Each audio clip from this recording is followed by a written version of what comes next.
The shortest wavelength of hydrogen atom, hydrogen atom की बात कर रहा है यानी 1 होगा, ठीक। अच्छा, शॉर्टेस्ट वेवलेंथ की बात कर रहा है यानी उसकी वेवलेंथ बहुत कम है। वेवलेंथ अगर कम है तो इसका मतलब जो पहला जो n हो जाएगा हाइड्रोजन का वो तो 1 हो जाएगा, दूसरा जो n हो जाएगा वो इनफाइनाइट तो नहीं चला जाएगा। भाई जाहिर सी बात है ना, अगर हमारे पास शॉर्टेस्ट वेवलेंथ है तो एनर्जी बहुत ज़्यादा होगी, तो n हमको नहीं पता कहाँ है तो हम उसको इनफाइनाइट मान लेते हैं, ठीक। अच्छा, लाइमन सीरीज की बात कर रहा है, ध्यान रखना, the longer wavelength in Balmer series of He+ की बात कर रहा है, इसका मतलब यहाँ पे Ne मेरे पास 2 हो जाएगा, हीलियम है ना।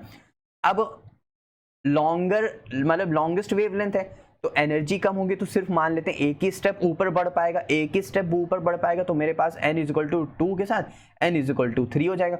n1 2 है, मतलब n1 2 है और n2 3 है, ठीक। इतनी बात के लिए अब हम लोग रेडबर्ग फॉर्मूला लगाते हैं ना यार, और लगाते हैं। रेडबर्ग फॉर्मूला तो बहुत ईजी है भाई, यहाँ पे 1/λ RZ² 1/n1 का स्क्वायर माइनस का 1/n2 का स्क्वायर, बात खत्म, ठीक।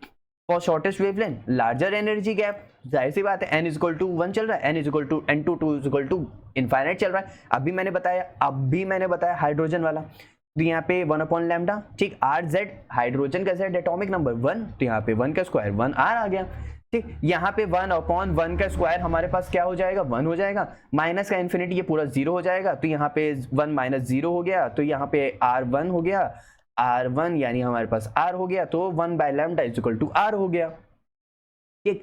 अब इसके बाद हीलियम चल रहे हैं तो n = 2 चलेगा, n = 3 चलेगा, हीलियम के लिए Z = 2 हो गया।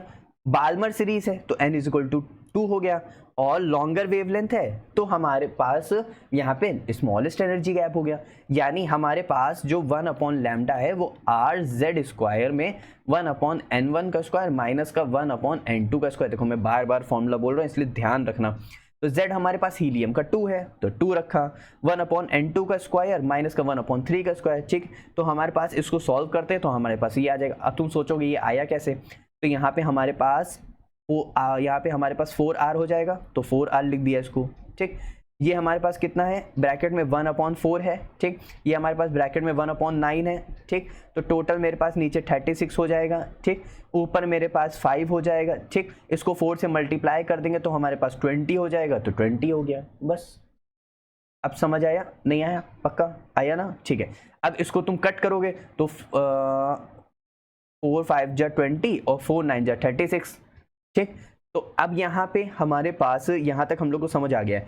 अब यहाँ से हमारे पास कितना आ गया है, 5/9 और R जो कि R इसके साथ चल रहा था, और 1/λ' मतलब ऊपर वाले का हम लोग ने एक लैम्डा अलग लिया हुआ था तो नीचे वाले को हम लोग ने λ' में ले लिया, ठीक, पक्का। अब R की वैल्यू अभी हम लोग ने देखी थी। अच्छा, हम लोग ने क्या कर लिया, हम लोग ने लैम्डा को ऊपर कर लिया, तो यहाँ से क्या कहते हैं 9 ऊपर चला गया, 5/R नीचे आ गया, क्योंकि मतलब अपोजिट कर दिया, चेंज कर दिया। अब हम लोग ने अभी देखा ना लैम्डा हमारे पास 1/R आ रहा था, तो हम लोग R = 1/λ लिख सकते हैं। अब यहाँ इसका मतलब इसकी जगह हम लोग 1/λ लिखेंगे तो लैम्डा ऊपर चला जाएगा, तो 9λ/5 हो जाएगा। इतनी बात क्लियर। तो हमारे पास जो नया लैम्डा आ रहा था λ', वो कितना आ रहा है, 9λ/5 आ रहा है। इसका मतलब यही हमारे पास क्या हो जाएगा, आंसर हो जाएगा। अब देखते हैं इसमें से कौन सा मैच कर रहा है, 36 नया 9/5 लैम्डा, यानी ऑप्शन नंबर 2 मेरे पास क्या हो गया, करेक्ट हो गया।